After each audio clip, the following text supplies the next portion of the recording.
Spanish खिलाड़ियों ने शानदार जीत के बाद ग्राउंड में खूब जश्न मनाया। Spain star footballer Alamin Yamal का छोटा भाई साथी खिलाड़ी विलियम्स जूनियर के हेयर स्टाइल से डर गया। लामिन यमल समझाने की कोशिश करते लेकिन नन्हे बच्चे का डर दूर नहीं हुआ।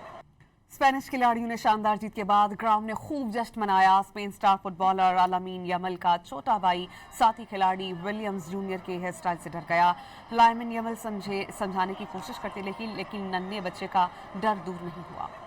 स्पेनिश खिलाड़ियों ने शानदार जीत के बाद ग्राउंड में खूब जश्न मनाया। Spain star footballer Alamin Yamal का छोटा भाई साथी खिलाड़ी विलियम्स जूनियर के हेयर स्टाइल से डर गया।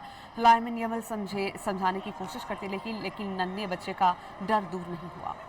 स्पेनिश खिलाड़ियों ने शानदार जीत के बाद ग्राउंड में खूब जश्न मनाया। Spain star footballer Alamin Yamal का छोटा भाई साथी खिलाड़ी विलियम्स जूनियर के हेयर स्टाइल से डर गया। लामिन यमल समझाने की कोशिश करते लेकिन नन्हे बच्चे का डर दूर नहीं हुआ।